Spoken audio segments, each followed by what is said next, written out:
Радийг Голомт банк үзүүлж байна. Сайн байцгаана үзэгчдээ, шинжээчийн цагийн энэ удаагийн дугаар хүрэхэд бэлэн болоод байна. Энэ удаагийн дугаараар та бүхэнд засгийн газрын хэрэгжүүлж байгаа мега төслүүд тэдгээрийн хэрэгжилтийн талаар танилцуулахаар бэлтгэл байна. За та бүхэн мэдж байгаачлан засгийн газрын зүгээс 2024-с 2028 онд хэрэгжүүлэх үйл ажиллагааны хөтөлбөрийн хүрээнд 14 мега төслийг бол танилцуулаад байгаа. За түүнчлэн нийслэл хотын зүгээс мөн адил 24 мега төслийг хэрэгжүүлэхээр бол төлөвлөлүүд байгаа. За засгийн газрын хэрэгжүүлж байгаа 14 төслийг аваад үзэх юм бол ерөнхийдөө хил холболтыг сайжруулах төмөр замын төслүүд, эрчим хүчний үйлдвэрлэлүүд болон алт зэс ган зэрэг түүхийн эдийг боловсруулах цогцлбор үйлдвэрүүдээс гадна ус хангамж зэрэг бусад дэд бүтцийн төслүүдийг хэрэгжүүлэхээр төлөвлөд байгаа. За харин нийслэл хотын хэрэгжүүлэх 24 төслийг аваад үзэх юм бол ерөнхийдөө зам гүрийн бүтээн байгуулалтууд, цахилгаан станц, орон сууцжуулах болон дагуул хотуудыг хөгжүүлэхээс гадна төвжирлийг бууруулах, агаарын бохирдлын эсрэг болон бусад дэд бүтцийн төслүүдийг бол хэрэгжүүлэхээр төлөвлөд байгаа. За хамгийн сүүлд буюу 2026 оны 5 дугаар сарын 1-ний өдөр эдийн засаг хөгжлийн яамнаас Монгол Улсын хөгжлийн 2027 оны төлөвлөгөөний улсын хурлын тогтоолыг бол төслийг өргөн барьсан байгаа. За тус баримт бичиг нь бол өөрөө Монгол Улсын нэгдсэн төсвийн 27 оны төсвийн хүрээний мэдээлэл болон 28-аас 29 оны төсвийн төсөөлийн тухай хууль болоод Монгол Улсыг 26-аас 30 онд хөгжүүлэх 5 жилийн үндсэн чиглэл мөн засгийн газрын 24-өөс 28 онд хэрэгжүүлэх үйл ажиллагааны хөтөлбөртөө уялдуулан тус баримт бичгийг боловсруулсан гэдгийг бол мэдээлсэн.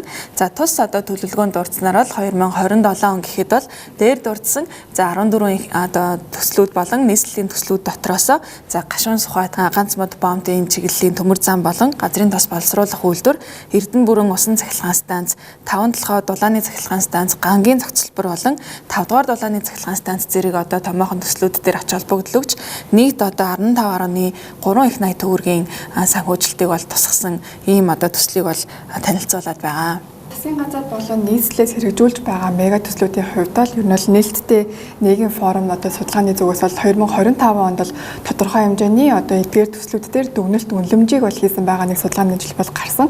Тэгэхээр үүнээс ер нь бол их авч ер нь товчхон танилцуулгыг үзүүлэх юм бол 38 мега төсөл маань өөрөө засгийн газрын зүгээс 14, нийслэлийн 24 мега төсөл чухлаар яригдаж байгаа. Тэгэхээр эдгээр төслүүдийн маань өөрөө голчлон төсөл хэрэгжүүлэгч хуулийн этгээдийн хэлбэр нь ямарын, тэгэхээр төслүүдийн үндсэн зорилго болон байршил үйл ажиллагааны салбараар нь хэдүүлээ товчхон аваад үзье. Тэгэхээр засгийн газрын 14 төслийн хувьд гэх юм бол техник эдийн засгийн үнэлгээ буюу судалгааны түвшинд тэзүү хийгдсэн нийт 10 төсөл байгаа бол нийслэлийн 24 төсөл дээр 12 төсөл яригдаж байгаа.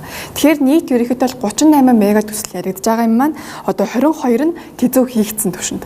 Үлдсэн 14% нь хийгдээгүй. Үлдсэн 2 нь мэдээлэл тодорхой бус нөхцөлтэй байна. Төслүүдийн хувьд бол үндсэн зорилгыг нь бол аваад үзэх юм бол хотын төвжирлийг бууруулах чиглэлд бол 9 төсөл, агаарын бохирлыг бууруулах чиглэлд 8 төсөл, нийгмийн дэд бүтцийг сайжруулахад 6, экспортын хүчин чадлыг нэмэгдүүлэхэд 5 болон эрчим хүчний нийлүүлэлтийг нэмэгдүүлэхэд 4 төсөл, дотоод үйлдвэрлэлийг нэмэгдүүлэхэд 3 болон бусад судалгаа нөөцийн үнэлгээнд дээр тулгуурласан төслүүд маань өөрөө үлдсэн 3 орчим төсөл бол яригдж байгаа гэж хэлж болохоор байгаа. Байршлын хувьд гэх юм бол эдгээр төслүүдийн нийт 24 орчим хувь нь Улаанбаатар хотод хийгдэх төлөвлөгдөж байгаа бол 4 орчим төсөл нь Өмнөговь аймагт, 2 төсөл нь Дорнод аймагт, үлдсэн 8 төсөл нь Дархан, Булган, Ховд, Дорногов гэх мэт нутгуудаар бол хийгдэхээр яригдж байна. Үйл ажиллагааны салбарын хувьд бол аваад үзэх юм бол хот байгуулалтын түвшний 11 төсөл байгаа бол зам тээврийн 10 төсөл, нийгмийн дэд бүтэц байгаль орчны 8 төсөл, эрчим хүчний 5 төсөл, уул уурхайн 4 төсөл байгаа даа. Тэгвэл эдгээр төслүүдийг гол хэрэгжүүлэгч байгууллагуудын хувьд бол ямар голчлон байгууллагууд бол хариуцж байгаа вэ гэдгийг авч үзэх юм бол орон нутгийн өмчөд аж ахуй нэгж байгууллагууд бол 10 орчим төслийг бол хэрэгжүүлэхээр төлөвлөгдөж байгаа бол төрийн өмчөд хувьцаат компани бол 8 орчим төслийг, төрийн өмчөд үйлдвэрлэлийн газар бол 7 орчим төслийг, тэгээд төр хувийн хэмжээний хамтарсан хэрэгжүүлэгч байгууллагууд бол 13 орчим төслийг бол хэрэгжүүлэхээр бол төлөвлөгөөнд бол багтсан байгаа юм байна гэж. Эдгээр дата мэдээлэлүүд нь болоод ирэнгүүт ер нь бол олон нийтэд нээлттэй байсан датанаас их сурвалжийг бол бий болгосон байна. Тэгвэл засгийн газрын болон нийслэлийн 24 төслүүд хэрэгжилтийн ямар түвшинд явж байгаа талаар товчхон дурдах юм бол 14 мега төслийн хувьд бол 6 төсөл нь хэрэгжилт эхэлсэн одоо бэлгэлттэй байгаа. За үүнд бол гашуун сухад ганц модны бомб, за газрын тос боловсруулах үйлдвэр, за ураны төсөл, зэс боловсруулах цогцлбор болон гангийн цогцлбор, Эрдэнэ бүрэнгийн одоо усан цахилгаан станц гэсэн гол 6 төсөл бол аль хэдийн үйл ажиллагаанд эхэлсэн явж байгаа. За үлдсэн 4 төсөл нь гэх юм бол бэлтгэл ажлынхаа түвшинд, за нөгөө үлдсэн 4 нь гэх юм бол одоо судалгаа төлөвлөлтийнхаа түвшинд бол явж байна. За нийслэлийн төслийн хувьд бол аваад үзэх юм бол нийслэлийнх бол харьцангуй их буюу 24 төсөл яригдж байгаа. Тэгэхээр үүний одоо ердөө 5 одоо төсөл нь бол хэрэгжиж эхэлсэн байна. За эдгээр одоо төслүүдийг товчхон дурдах юм бол Баян хошуу хот орон сууцлуулах төсөл, за Сэлб хот орон сууцын төсөл, за Эмэлт эко аж үйлдвэрийн паркын дэд бүтц болон Дүүжин замын тээвэр, Баг хангай хүннүү хот чиглэлийн салбар төмөр зам гэсэн одоо 5 төсөл маань хэрэгжилт эхэлсэн түвшинд бол яригдж байна. За үлдсэн одоо 19 төсөл маань одоо бэлтгэл ажил болон судалгааныхаа түвшинд бол явж байгаамаа гэж хэлж болохоор байна. Шинжээчийн цаг хөтөлбөрийг Голомт банк үзүүлж байна. Тэгэхээр тус судалгаагаар буюу одоо нээлттэй нийгэм форумын одоо 2025 онд хийсэн судалгааг аваад үзэхээр за эдгээр төслүүдийн нийт санхүүжилтийг харах юм бол нийт 14 төсөл маань нийтдээ 37.3 их найд төсвийн төгрөгийн одоо төсөвтэй санхүүжилттэй гэж ойлгож байна. За ерөнхийдөө гэхдээ нийт одоо төсвүүдээ хараад үзэх юм бол одоо нийт 37.3 их найд төгрөгөөс 14 их найд төгрөгийг нь л яг одоо яг баталгаажуулаад яг санхүүжилтийг нь шийдвэрлэх одоо төвчөнтэй явж байгаа гэсэн үг. Харин үлдсэн 23 их найд төгрөгтэй тэнцэх санхүүжилт нь л одоогоор яг тодорхой бус байдалтай байгаа гэж ойлгож болж байгаа. Тэгээд дээрэс нь эдгээр 14 төслүүдээс нэмээд харахаар одоо хамгийн өндөр өртөгтэй буюу хамгийн өндөр санхүүжилттэй төсөл нь бол 6.8 их найд төгрөгтэй 90 зав чой болсон бичиг чиглэлийн төмөр замын төсөл бол орж байгаа. За дараагийн хэсэгт хэдүүлээ яг одоо яг засгийн газрын хэрэгжүүлж байгаа 14 мега төслүүд нь яг ямар хуу төслүүд байгаа вэ гэдэг талаар товчхон авч үзье ангилаад. Тэгэхээр нэгдүгээрт нь бол яг 14 мега төслөөс хоёр төсөл нь бол яг төмөр замын чиглэлийн төслүүд байгаа гэж ойлгож байна. За өөрөөр хэлэх юм бол хил дамнсан одоо хил холболтыг илүү сайжруулах, за үүний улмаар бол экспортын орлогыг нэмэгдүүлэхэд чиглэсэн төслүүд гэж ойлгож болж байгаа. За нэгдүгээрт нь бол мэдээж гашуун сухад ганц модын хил дамнсан төмөр замын төсөл байгаа. За тус төсөл нь болохоор 848.9 тэрбум төгрөгийн батлагдсан санхүүжилттэй. За санхүүжилтийн их үүсвэрийг нь болохоор Эрдэнэс Монгол хувьцаат компаниас ол шийдвэрлэхээр батлаад байгаа. За хоёрдугаар төсөл нь болохоор 90 цав чой болсон бичиг чиглэлийн босоо техникийн төмөр замын төсөл байгаа. За тус төсөл нь болохоор за 1.9 тэрбум Америк доллар буюу за төгрөгөөр 6.7 их найд төгрөгтэй тэнцэх үз ийм одоо санхүүжилттэй төсөв гэж ойлгож байна. За тус төсөл нь болохоор хэдийгээр яг хэрэгжиж эхлэегүй байгаа ч гэсэн одоо гадаадын шууд хөрөнгө оруулалтаар санхүүжилтээ шийдэхээр ийм одоо төлөвлөгөөтэй байгаа. Гэсэн хэдий ч одоо нэмэлт судалгаа шинжилгээ шаардлагатай гэсэн төлөвтэйгээр хүлээгдэж байгаа гэж ойлгож болох нь. За тус хоёр төмөр замын төсөл амжилттай хэрэгжсэн тохиолдолд за экспортын орлого бол 2 дахин нэмэгдэх, тээврийн зардал буурах, за нүүрс тээврийн хүчин чадал бол одоогийн байгаагаас 3 дахин нэмэгдэх ийм ач холбогдолтой гэж үзэж байгаа. За дээрэс нь одоо хил холболт сайжрахын хэрээр Евро-Азийг холбосон одоо чухал одоо транзит тээвэр бий болно гэж бол онцолж хэлж байгаамаа. За өргөжлүүлээд одоо үйлдвэрийн чиглэлийн 6 төслийг бол дэлгэрэнгүй авч үзэх юм бол за газрын тос боловсруулах үйлдвэрлэл, ураны төсөл, зэс боловсруулах цогцлбор болон гангийн цогцлбор, за цаашлаад нүүрс схем, кок схемийн цогцлбор болон алт цэвэршүүлэх үйлдвэр гэсэн 6 үндсэн төсөл бол яригдаж байгаа. За тэгэхээр эдгээр төслийн 4 нь бол хэрэгжилт нь бол эхэлсэн буюу одоо аль хэдийн үйл ажиллагаа санхүүжилтөд татаад үйл ажиллагаа нь эхэлсэн бол за үлдсэн нүүрс хим кокс хэмээн зохицолбор болон алт цэвэршүүлэх үйлдвэрийн одоо үйлдвэрүүд маань өөрөө яг бэлтгэл шатандаа явж байгааг хэлж болно. За тэгвэл эдгээр төслийн санхүүжилт за тэгээд одоо хэрэгжүүлэгч байгууллага болон одоо байршлын хувьд бол аваад үзэх юм бол за хамгийн эхлээд газрын тос боловсруулах үйлдвэрлэл байгаа. За газрын тос боловсруулах үйлдвэрлэл маань өөрөө яг одоо мега төсөл яригдаж эхлэхээс бүр айл одоо 2010 жил болж байгаа юм төсөл байгаад байгаа. Тэгэхээр нэг талаас одоо санхүүжилт болон үйлдвэрлэлийн процесс маш удаан ч гэсэн за сүүлийн жилүүдэд л харьцангуй эрчимтэй яригдаж байгаа төслүүдийн нэг гэж хэлж болно. За тэгэхээр эдгээр төсөл одоо газрын тос боловсруулах үйлдвэрлэлийн хувьд хүчин чадлын хувьд гэх юм бол жилдээ 1.5 сая тонн газрын тосныг үйлдвэрлэх боломжтой гэсэн бол өртгсөн таамаглал тооцоол бол гарсан байгаа даа. Гэхдээ одоо энэ тоог өөрөө Монгол улсын зочдгооны буюу газрын тосны хэрэглээтэй харьцуулан авч үзэх юм бол тухайн энэ үйлдвэр ашиглалтанд орсон ч гэсэн за манай дотоод хэрэглээнийхээ 50-60% ханхуйц хэмжээнд бол үйлдвэрлэл ашиглалтанд орно гэж хэлж болохоор байгаа. За тэгэхээр энэ үйлдвэрийн хувьд бол нийт өртгийн хувьд бол 4.6 их найд төгрөг. За тэгэхээр гол санхүүжилтийн хаанаас орж ирж байгаа юм бэ гэх юм бол одоо Энэтхэг улсын Exim банк болон Хөгжлийн банк Эрдэнэс 5-7 зэрэг компаниудаас гол санхүүжилтийн их усүр бүрдэж байгаа. За байршлын хувьд гэх юм бол Дорноговь аймагт бол үйл ажиллагаа явуулж байгаа гэж хэлж болно. За ураны төслийн хувьд гэх юм бол нийт өртгийн хувьд бол 5.7 их 80 төгрөгийн одоо төсөвтэй. За Франц улсын төрийн өмчит одоо компани шууд хөрөнгө оруулалтаар бол тухайн төсөл маань бүрдэж байгаа. За тэгэхээр мөн адил Дорноговь аймагт бол төслөө хэрэгжүүлж байгаа. За зэс боловсруулах цогцлборын хувьд гэх юм бол нийт төсөв бол 2.7 их 80 төгрөгтэй тэнцэж байгаа. За санхүүжилтийн их усрын хувьд бол Эрдэнэт үйлдвэр, за зээл болон бусад хөрөнгө оруулагчдын одоо санхүүжилтээр бол бүрдэж байгаа буюу за Орхон аймагт бол гол үйл ажиллагаагаа явуулдаг. За мэдээж зэс боловсруулах цогцлборын хувьд бол жилд 560 мянган тонн зэсийн баяжмал боловсруулж 125 мянган катодын зэс, 72 кг алт, 38.2 тонн мөнгөн гулмай болон 182 мянган тонн хүхэр үйлдвэрлэн гэсэн анхан шатны одоо төлөвлөгөө бол танилцуулсан байдаг. За дараагаар нь гангийн цогцлборыг авч үзэх юм бол нийт төсвийн хувьд бол 2.5 их 80 төгрөгтэй тэнцдэг. За Эрдэнэс Монгол хувьцат одоо компани болон бусад хөрөнгө оруулагчдаар бол гол санхүүжилтээ бүрдүүлж байгаа. Дархан уул аймагт бол үйл ажиллагаа явуулахаар төлөвлөгдөж байгаа байна гэж хэлж болно. За тэгэхээр гангийн хувьд гэх юм бол яг гол одоо хүчин чадлын хувьд бол аваад танилцуулах юм бол 1 сая тонн ган үйлдвэрлэх боломжтой болох буюу за тус гангаар одоо 500 мянган тонн ширэм, 500 мянган тонн ган бэлдэц, арматур, булан төмөр утас зэрэг одоо гол түүхийдийн бүтээгдэхүүнийг үйлдвэрлэх боломжтой гэсэн тооцооллыг бол танилцуулсан байна. За дараагийн буюу ер нь бол бэлтгэл шатандаа явж байгаа хоёр төслийн хувьд бол за Нүрс хим, Кокс химийн цогцлбор дээр түрүүн ярьсанчлан одоо хамгийн бага өртөгтэй гэж хэлсэн. Гэтэ үнийн дөнгөний хувьд бол 357.6 тэрбум төгрөг байгаад байгаа. За тэгэхээр энэний гол санхүүжүүлэгч нь бол Эрдэнэс Монгол компани болон бусад хөрөнгө оруулагчид бол яригдж байгаа. За тэгээд мэдээж байршлын хувьд Дорноговь аймаг болон Багнуур дүүрэгт бол төсөл маань хэрэгжихээр одоо яригдж байна. За алт цэвэршүүлэх үйлдвэрлэлийн хувьд гэх юм бол төсвийн хувьд бол 2.5 их 80 төгрөгтэй тэнцэж байгаа. Одоо санхүүжилтийн хувьд бол төр хувийн хвшлийг түншлэлийн хамтаар бол тус төслийг бас санхүүжүүлнэ. За гол байршлын хувьд гэх юм бол Өмнөгов аймагт бол байхаар байна. За тэгэхээр алт цэвэршүүлэх үйлдвэрийн гол хүчин чадлын хувьд бол алтны одоо 70%-ийг дотооддоо цэвэршүүлж даатгал хамгаалалт тээврийн зардлыг бол хэмнэх гол ач холбогдлыг бий болгохоор ийм үйлдвэрлэл бол яригдж байна. За тэгэхээр аж үйлдвэрлэлтэй холбоотой энэ түүхийдтэй холбоотой гол 6 төсөл бол мега төслийн одоо гол хөдөлгөөч төслүүдийн нэг байна. За цаашлаад цахилгаан одоо станцын 4 төсөл бол яригдж байгаа. Эрчим хүчний нийлүүлэлтийг нэмэгдүүлэх гол зорилгоор хийгдэж байгаа гэсэн үг. За тэгэхээр эдгээр 4 төслийн нэг төсөл нь л одоогийн байдлаар бол хэрэгжиж эхэлсэн буюу энэ төсөл нь Эрдэнэ бүрэнгийн одоо 90 мегаватт усан цахилгаан станцын төсөл байгаад байгаа. За мэдээж одоо төсвийн хувьд бол аваад үзэх юм бол 1.1 их 80 төгрөгийн одоо төсвөр бол бүтэж байгаа. За тэгэхээр гол санхүүжүүлэгч байгууллага нь бол Хятад улсын Exim банк бол бүрдэж байгаа. За байршлын хувьд бол Ховд аймагт бол үйл ажиллагаа явуулж байгаа.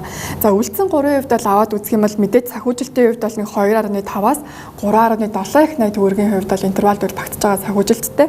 За мэдээж төр болон хувийн хвшлийн одоо түншлэлээр бүтгэж байгаа улсын хэмжээний одоо эрчим хүчийг нийлүүлэх чиглэлийн яг ийм 3 төсөл бол байна. Шинжээчийн цаг хөтөлбөрийг Олонт банк үзүүлж байна. За тэгэхээр үлдсэн яг хоёр төслийг аваад үзэх юм бол ерөнхийдөө дэд бүтцийн чиглэлийн хоёр төсөл байгаа гэж ойлгож байна. За эхнийх нь болохоор усан хангамжийг сайжруулах чиглэлийн за тухайлах юм бол хэрлэн тоонд орхон онг гэсэн одоо тодтголтой ус дамжуулах хоолой барих төсөл байгаа. За тус төсөл нь болохоор ерөнхийдөө экологийн нөөц буюу одоо усны нөөцийг эдийн засгийн эргэлтэнд оруулах, за цаашлаад говийн бүсийн одоо усны хэрэгцээг хангах, за мөн тус бүсд үйл ажиллагаа явуулж байгаа уул уурхайн үйл ажиллагаанд одоо шаардлагатай усны хэрэгцээг хангах гэх мэт одоо олон ач холбогдолтой гэдгийг бол дурдж тайлбарлсан байгаа. За түнчлэн гамшигын одоо тухайлсан одоо оцол түүнтэй холбоотой одоо зардлыг бууруулах юм ач холбогдолтой гэдгийг бол тайлбарлсан. За тус төсөл нь болохоор 1.8 их 80 төгрөгийн санхүүжилттэй. За төрөх хувийн хвшлийн түншлэлээр хийгдэхээр хүлээгдэж байгаа бэлтгэл ажил хангагдсан төлөвтэй гэж ойлгож байна. За үлдсэн нэг төсөл нь болохоор үндэсний хиймэл дагуулын төсөл байгаа. За тус төсөл нь болохоор бүгд найрамдах Франц улсын хөнгөлөлттэй зээл болон улсын төсвөөс санхүүжигдэхээр хүлээгдэж байгаа. За нийт төсөв нь болохоор 1.1 их 80 төгрөгтэй тэнцэж байгаа гэдгийг бол харуулсан байгаа. За гэсэн хэдий ч одоо тус төсөл нь болохоор одоогоор бол хэрэгжиж эхлэегүй нэмэлт судалгаа шаардлагатай гэсэн төлөвтэй байгаа гэсэн үг. За тэгэхээр 14 мега төслийн ер нь товч танилцуулгын өрөөнд бол авч үзлээ те. Тэгэхээр цаашлаад одоо тухайн энэ том төслүүдийг хэрэгжүүлэхийн тулд ер нь хөрөнгө оруулалтын төслүүдэд тавигддаг нийтлэг шаардлага юу гэдэг. За манай цаашлаад Монгол улсын хэмжээнд ер нь л эдгээр төсөл хэрэгжснээрээ яг ямар өндөр ач холбогдолтой мэ гэдэг тухай л товчхон аваад үзье. За эхлээд бол одоо 2024 оны 8 сарын 27-нд батлагдсан. За Монгол Улсын засгийн газрын 24 оноос 2028 оны үйл ажиллагааны хөтөлбөр батлах тухай Улсын хурлын 21-р тогтоолд орсноор бол энэ эдгээр 14 мега төсөл ихэнх нь батлагдсан гэж хэлж болно. За тэгэхээр одоо хуулийн дагуу бол альва хөрөнгө оруулалтын төсөл бол тавигдах шаардлагууд бол байдаг. Тэгэхээр одоо жишээ нь аваад үзэх юм бол одоо тухайн төслийн хэрэгжих газрын болон бусад шаардлагатай бүхий л зөвшөөрлийг авсан байх. За барилга байгууламжийн хувьд бол одоо сүүлийн 2 жилийн хугацаанд хийгдсэн магадлалаар баталгаажсан төсөвтэй байх гэх мэтчлэн юу нь бүхэл техник эдийн засгийн үндэслэл шаардлагатай судалгаа тавилан бол бүгдийг нь хийсэн байх ёстой гэсэн шаардлага бол тавигддаг гэсэн үг. За тэгэхээр нээлттэй нийгэм форумын хийсэн судалгаагаар ер нь л эдгээр хуулийн шаардлагуудад энэ төслүүд маань хэр хэмжээнд бол нийтдээ байна вэ гэдэг үнэлгээг бол товчхон хийсэн байсан. Тэгвэл энэ одоо шаардлагад бол гол 4 үндсэн одоо зорилтыг бол авч үзэж байгаа. За хамгийн ихэнх нь бол шаардлагатай зөвшөөрлүүдийг авсан хэсэг гэсэн шаардлага бол яригддаг.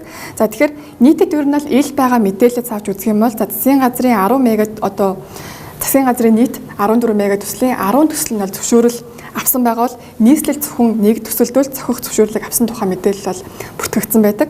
За дараагийн шаардлага бол байгаль орчин болон нийгмийн нөлөөллийн үнэлгээ хийсэн хэсэг гэсэн шаардлага байдаг. За тэгэхээр ер нь л нийт 38 төслөөс байгаль орчин нийгмийн нөлөөллийн үнэлгээг хийсэн. Одоо засгийн газрын одоо мега төслүүд 14 төслийн 4 төсөл, за нийслэлийн 3 төсөлд л одоо юу нь зөвхөн байгаль орчин нийгмийн нөлөөллийн үнэлгээ бол хийлгэсэн гэсэн одоо нийтлэг мэдээлэл байна. За дараагийнх нь бол байгаль орчны менежментийн төлөвлөгөө тайлан байгаа хэсгээр бол ямар ч одоо эдгээр төслүүд дээр тийм төлөвлөгөө бол ил бол тавигдаагүй байна гэсэн үр дүнтэй байгаа даа. За тэгэхээр хамгийн сүүлийнх нь буюу төсөл хэрэгжүүлэгчийн сонгон шалгаруулалтын мэдээлэл нээлттэй хэсэг гэсэн гол бас зорилт байдаг. Тэгэхээр засгийн газрын 14 төслийн 3 төсөл, за нийслэлийн 6 төсөлдөл ер нь төсөл хэрэгжүүлэгчийн сонгон шалгаруулалтын мэдээлэл нийтэлсэн. За дийлийнх нь бол тендерээр зарлалт сонгон шалгаруулсан байдаг гэсэн мэдээлэл бол одоогийн байдлаар бол нээлттэй байна гэсэн үр дүнтэй байгаа даа. За тэгэхээр ер нь л эдгээр мега төслүүд маань өөрөө хөгжлийн бодлого төлөвлөлтийн баримт бичгийн нэн чухал хэсэг учраас эдгээр одоо бичиг баримтад тавигдах шаардлагууд бол зайлшгүй байх ёстой байдаг.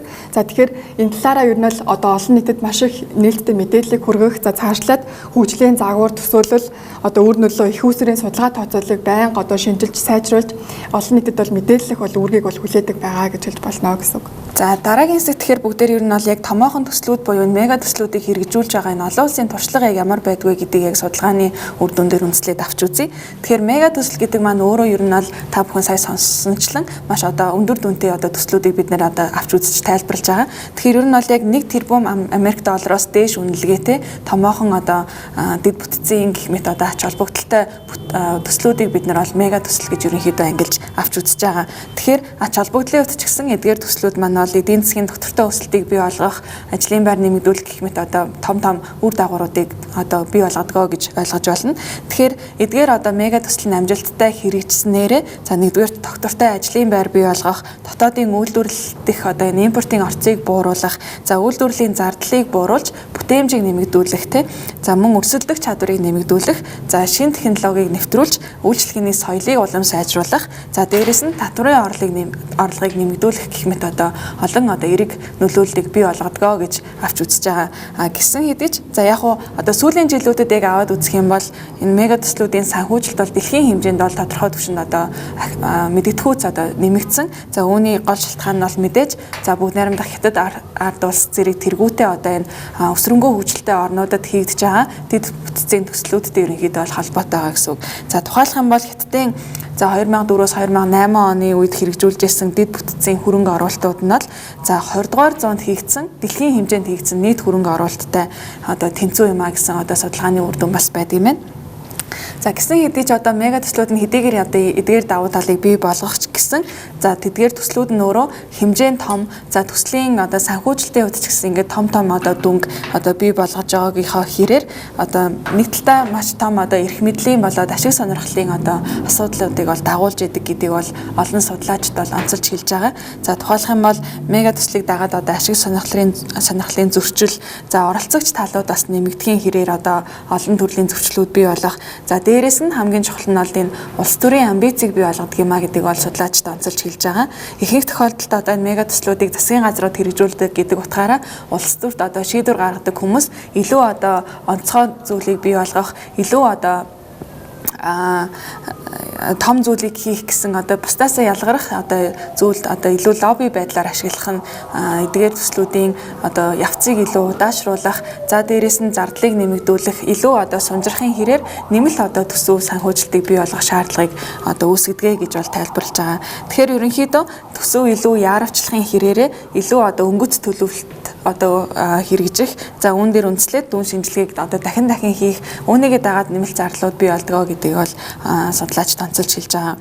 За тэгээд ерөнхийдөө яг дэлхийн 136 улсад сүүлийн 10 жилийн хугацаанд хийгдсэн 16,000 гаруй төслүүд дээр хийгдсэн судалгаан дээр аваад үзэхээр нийт одоо хэрэгжиж байгаа төслийн дөнгөж 8.5% нь л одоо энэ батлагдсан төсөв болон цаг хугацаанд багтаж хийгддэг гэдгийг бол онцолж хэлсэн байгаа. За эсрэгээр нь хэлэх юм бол 91.5% нь бол за дор хаяж төсвөө хэтрүүлдэг, эсвэл цаг хугацааны хувьд одоо хэтрүүлэх юм одоо байдал ажиглагддаг гэдгийг бол хэлж авч үзэж байгаа. За дээрэс нь Монгол улсын хувьд одоо хийгдсэн судалгаануудыг аваад үзэх юм бол за ерөнхийдөө 2017 онд хийгдсэн судалгаагаар Монгол улсад хийгдэж байгаа мега төслүүдээс бол за нефтхийн одоо үйлдвэрүүд болоод эрчим хүч, төмөр замын салбарт хийгдэж байгаа хөрөнгө оруулалтууд нь бол хамгийн үр дүнтэй байх боломжтой юм а гэдгийг бол энэ орц гарцын өснөгт ашиглаж хийсэн судалгааны үр дүн тайлбарласан байдаг.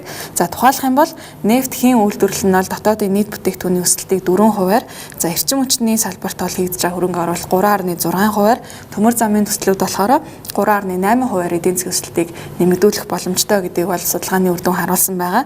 За зардал талаас нь аваад үзэх юм бол мега төслүүдийг хэрэгжүүлэх боломжтой салбаруудаас за төмөр замын салбар нь бол хамгийн одоо олон импортын орц шаардлагатай төсөл байдаг гэж үздэг юм байна. За эрчим хүчний салбарыг үзэх юм бол шууд импортоор авах параметрал өндөр, гэхдээ бэлтгэн нийлүүлэгч одоо үйлдвэрлэл үйлчилгээнд ашиглагдах импортын орц нь харьцангуй бага байдаг юм а гэдгийг бас судалгааны үр дүн харуулсан байна. За ерөнхийдөө яг дэлхийн хэмжээнд хийгдсэн судалгаагаар аваад үзэхээр нөгөө түрүүн хэлсэн нөгөө нэг хугацаанд сунжрах гэдэг ч юм уу төсөв хэтрэх талаас нь аваад үзэхээр төмөр замын төслүүд дээр одоо хамгийн одоо их хувиар буюу 44.7%-аар бол энэ зардал нэмэгдэх, за нөгөө талдаа орлого нь 50 орчим хувиар буурах боломжтой байдаг ийм онцгой төслүүд байдгаа гэдгийг бол судалгааны ажлууд харуулсан байдаг юм байна. За тэгэхээр одоо энэ удаагийн танилцуулгаар бол бит хоёр одоо мега төслүүдийн товч танилцуулга болон одоо сүүлийн үед хийгдсэн судалгаа болон за тэгээд цаашдын мега төслүүдийн ач холбогдол болон эрсдэл юу байгаа талаар бол товчхон авч үзлээ. Тэгэхээр нэг талаараа одоо яригадаад байгаа 14 төсөл маань өөрөө яг за дотоод үйлдвэрлэлийг дэмжих, за эрчим хүчний нийлүүлэлтийг нэмэгдүүлэх, за тэгээд төмөр замын одоо бүтэц хил холболтын одоо бүтцүүд маань өөрөө одоо урт хугацаанд эдийн засгийг бол маш их дэмжих тийм төслүүд бол яригдж байгаа. За гисэн хэдий ч нэмэлтээр эдгээр төслүүд маань одоо хэрэгжиж одоо өөрөө өөжөө хүртэл маш их нарийн судалгаа шинжилгээ болон хөрөнгө оруулалтын түвшин бол шаардлагатай байгаамаа гэдгийг бас саяны одоо тоо статистикаар бол одоо дэлгэрэнгүй танилцлаа. За ингээд энэ удаагийн танилцуулгыг өндөрлөж байна. Та анхаарал хандуулсан та бүхэндээ баярлалаа. Баярлалаа. Шинжээчийн цаг хөтөлбөрийг Голомт банк үзүүлж байна.